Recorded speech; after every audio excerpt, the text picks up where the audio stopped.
La physique de charge d'espace.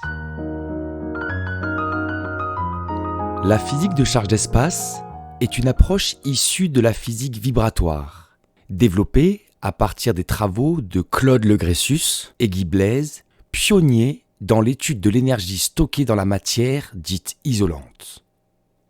Patrick Michel Lebert s'inscrit dans cette lignée. Il cherche à comprendre comment la matière accumule, transforme et restitue l'énergie. Première partie. La matière, un système oscillant. Toute la matière est vibratoire.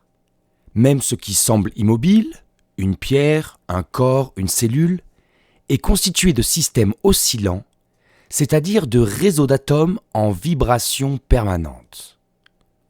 À notre échelle, tout paraît stable, mais à l'échelle microscopique, rien n'est figé.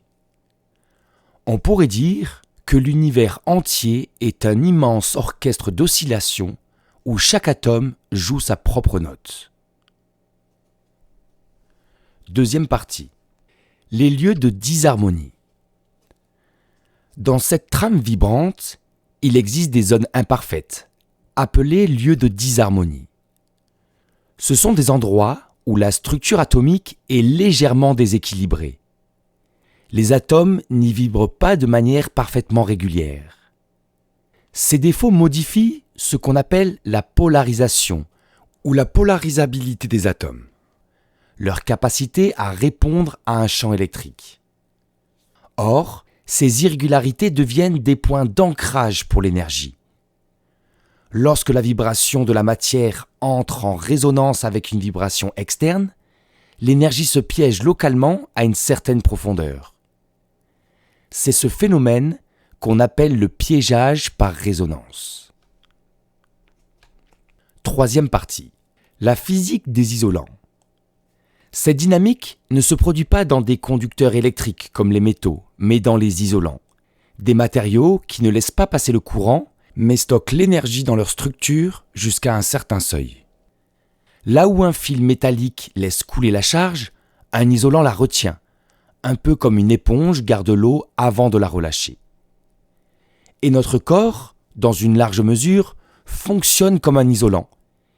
Il ne conduit pas le courant comme un métal, mais il emmagasine et redistribue continuellement de l'énergie. Quatrième partie.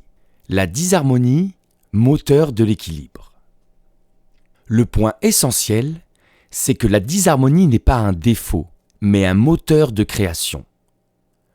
Ce sont les zones imparfaites qui attirent l'énergie, la transforment et permettent à la matière de retrouver un équilibre local.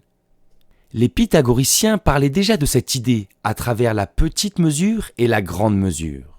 La petite mesure, c'est l'harmonie locale, née du réajustement d'une disharmonie. La grande mesure, c'est l'harmonie globale de l'ensemble. Autrement dit, le désaccord est la première étape vers une nouvelle harmonie. Cinquième partie. Le rôle du terrain. Ce piégeage d'énergie n'apparaît pas n'importe où. Il dépend du terrain, c'est-à-dire de la structure du support, son organisation, sa composition, sa sensibilité. C'est le terrain qui définit où et comment l'énergie se piège. Cette idée rejoint ce que la naturopathie vitaliste ou la médecine fonctionnelle et nutritionnelle observe chez l'être humain.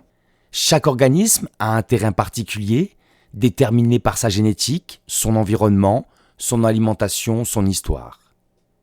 Et c'est ce terrain qui détermine comment et où l'énergie s'accumule, comment elle se transforme ou comment elle se bloque. En résumé, 1. La matière vibre, tout est en mouvement. 2. Les zones imparfaites de la matière servent d'ancrage énergétique. 3. Les isolants retiennent et transforment l'énergie stockée, contrairement aux conducteurs.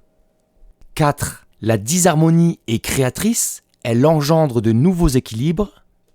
5. C'est le terrain, physique ou biologique, qui détermine la manière dont l'énergie se piège et se libère. La disharmonie est le moteur de création d'un nouvel équilibre.